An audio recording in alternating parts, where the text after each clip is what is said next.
Chers auditeurs, chères auditrices, chers frères et sœurs en Christ, nous sommes toujours dans le temps de Pâques. L'évangile de Luc nous parle du premier jour de la semaine, jour de la résurrection. Il nous rapporte le témoignage de 2 disciples d'Emmaüs qui font eux aussi l'expérience de la rencontre avec Jésus ressuscité.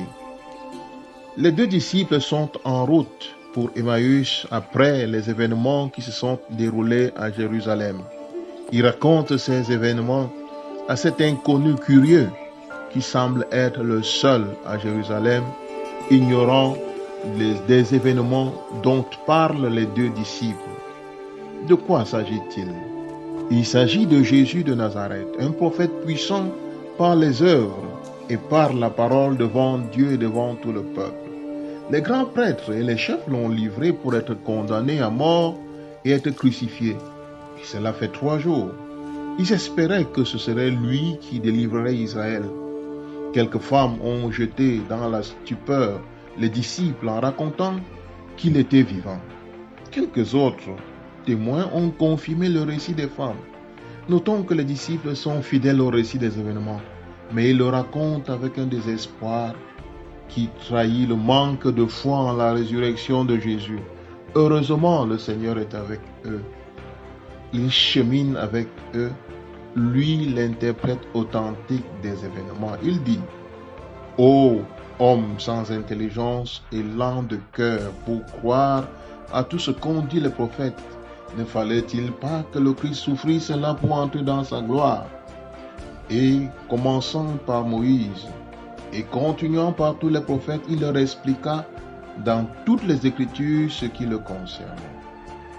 Jésus reprend donc pour les disciples le sens des événements de Jérusalem. Il fallait, c'est ce que Dieu avait voulu pour son Fils, comme chemin de salut pour tous. Le reproche que Jésus fait aux disciples est à prendre en considération.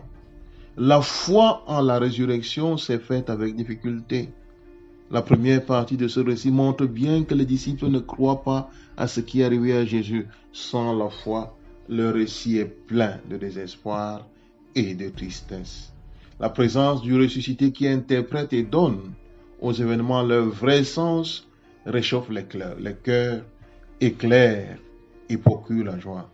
Mais si la présence et l'enseignement de Jésus aident à comprendre le sens des événements, c'est la fraction du pain qui est le moment clé de cette reconnaissance, de cette connaissance, de cette rencontre avec Jésus.